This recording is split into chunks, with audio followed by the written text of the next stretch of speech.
Here are some of my bookish hot takes.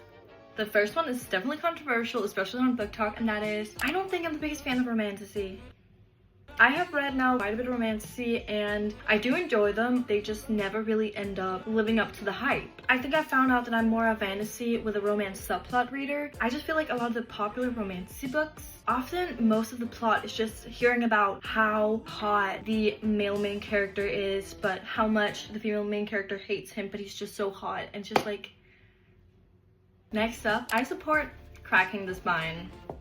I don't know if you can tell with this book, but I'm currently reading this and I have cracked the spine I think at least 6 times so far. With the spine cracking, I also do dog ear my pages if I don't have a bookmark. I just don't care that much about it. I'm reading the books. They're being used. It has a beautiful cover. I will not do it, but in general, I don't care. When people say that they don't have time for reading, they just don't prioritize their time right. I have a lot of screen time, okay? I'm not here to judge others or anything. You do have time to read and you could finish several books a month if you just prioritized your time. Hype, especially around Book Talk books, actually end up ruining the reading experience. Personally myself, I do hype books up. I do, because obviously when you like a book, you're gonna speak great about it. Like, I've now just experienced so many times going into super popular Book Talk books, going in with such high expectations because we're not being critical to what we're reading. Like, everything about a book is just perfect, amazing, blah, blah. I think instead we should talk more about what about the book is so good and what maybe it's not that good, instead of just glazing every book that we read. I just think it's something that we should all learn from and be better at. I don't think every book should be a series. I feel like it's so hard finding standalone nowadays, or just duologies or trilogies. Whenever a book meant to be a trilogy, it always ends up being a 6-book series, and I just don't always think it's necessary. Sometimes we get so much filler in books, it's just not needed. I think we should stop, to a certain extent, marketing book by their trope. And again, I myself have done this, I sometimes still do this, but I think for some books, it just more so ruins the experience, especially enemies to lovers. I love when they're actual enemies turning into lovers, because that's just immaculate.